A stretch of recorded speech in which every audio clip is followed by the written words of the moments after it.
Live from Fargo and serving you on TV, online, and on the go. This is Valley News Live at 5.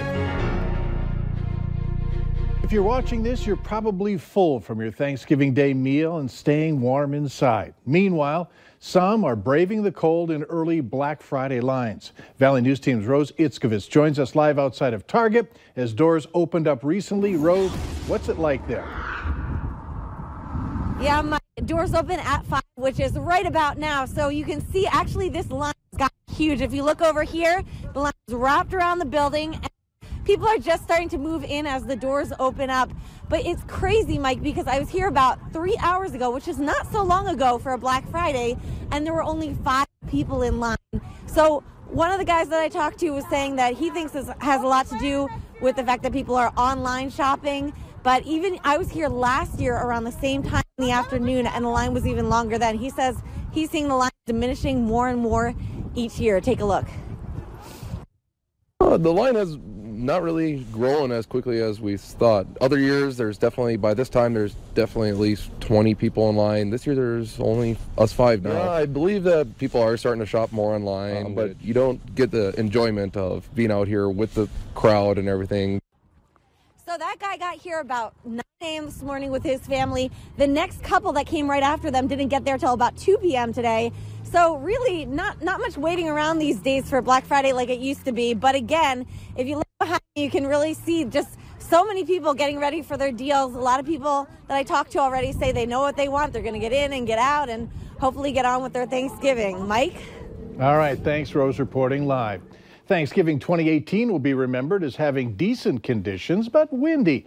Let's find out from Justin Fanfarelli what we should expect tonight. Justin? And thank you, Mike. Good evening, everybody. Yeah, temperature's not bad for this time of year. Most of us into the 30s for highs, slightly above where we should be this time of year. We are still dealing with some fog on the roads, especially from Griggs Steel, Stutzman, Barnes, Lemoore, and Dickey County. They're in a dense fog advisory now through mid-morning tomorrow. We are seeing visibilities of 1/4 mile or less, and it's producing a light layer of icing on the road. So definitely, if you're traveling in our southern and western viewing area, be prepared for that. Temperatures across the region into the upper 20s to near 30. Lots of clouds, but the wind is breezy to windy in some places. Southerly winds of 20 to 35 miles per hour. So prepare for that. And the fog, especially off to our south and to our west. Cloudy skies, temperatures actually rising a couple of degrees into the lower 30s overnight. We got one more warm day before a big cool down over the weekend and to start next week. We'll give you the details a little later on in the newscast. All right, we'll look forward to that. Thanks. The search continues for a suspect accused of shooting a man in Valley City. It happened last night. The man was taken to Mercy Hospital in Valley City, then transported to a Fargo hospital where the last word was he was in stable condition. His name has not been released and the injuries are unknown. Anyone with information about this shooting is asked to call Valley City Police. A Grand Forks man has been charged with felonious restraint, child neglect, and assault. Police there say 20-year-old Dylan Ray Demery was allegedly arguing with a woman that he knew the evening of October 31st. Court documents said that he pushed the woman onto the couch and got on top of her to hold her down while he pressed his knee against her face. The woman's lip was swollen when police arrived, and she had blood on her face, shirt, and hands.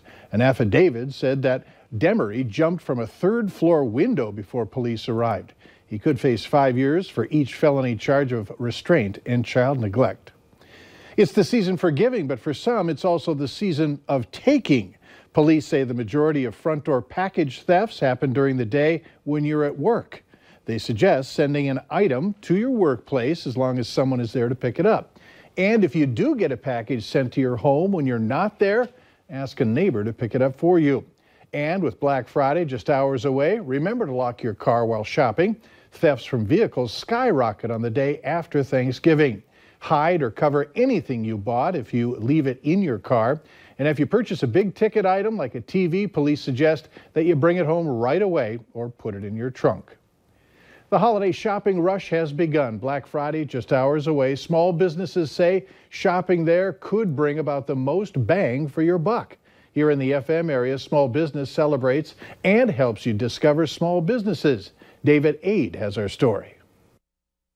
From Alaska mint to once in a blue moose, Saturday, in the last frontier, small businesses will come first. A lot of what downtown Anchorage is as a community, in addition to, I think, our state as a whole, is built up of a ton of small local businesses. Anchorage, Alaska is one of more than 600 U.S. cities and towns which will pitch its small and independently owned businesses this weekend. You do support your local businesses, and that supports kind of the community around you and our city as a whole. While Black Friday is the day bargain hunters line up at large chain stores for deals, economist Devin O'Connor says Small Business Saturday's real impact may be the chance to wow a new customer. The effect of once you get a customer in your door, you have a chance to sort of make a repeat customer or get someone used to purchasing from you or loyal to purchasing from you. The White House's Small Business Administration says last year, about half of the 108 million Americans that shopped and dined at local independent stores on Small Business Saturday visited those places for the first time. Also, a survey done by American Express and the National Federation of Independent Business shows about 67 cents of every dollar spent at your local business goes back into the pocket of your community. In our Washington News Bureau, I'm David Aid. When you support small businesses, you support the farmers, makers, growers, and artisans from which they source their goods. And if you're looking to support small businesses in the FM area, a few stores participating, including Sandy's Donuts, Fargo Beauty Bar, and a Great North Bicycle Company. You can find a list of stores and what deals they might be offering by visiting downtownfargo.com and searching Small Towns Saturday. Thanksgiving brings some great holiday traditions, cooking and spending time with family and friends, sharing stories of when the Pilgrims landed on Plymouth Rock. However, Native Americans bring a different perspective to the holiday due to historical inaccuracies. Some Native Americans on the Fort Berthold Reservation say that it's often the true story of Thanksgiving that gets overlooked. Members and indigenous populations can now view it that way, as a time to get together over some food and take a break from work. All these things that the meaning of giving thanks. Native populations were decimated by war and disease with Europeans. This year's Fill the Dome campaign appears to have been another great success. More than 193,000 pounds of food donated to the cause. Local students from more than 50 schools were involved. Now that it's been collected, the food will be loaded up on trucks and taken to places where people can have access to it, including Fargo's emergency food pantry. What we collect from Fill the Dome is really going to sustain a lot of these feeding programs, for months to come. And they rely on it each year now that it's become such an ingrained part of our community. The pantries want to remind you that the struggle does not stop here. This type of year is a great time to raise awareness for the hungry, but they also are always in need of more donations, and they're encouraging you to donate to one of your local pantries in your area. Still ahead tonight, they are committed to the outdoors and conservation, the recognition given to an area couple.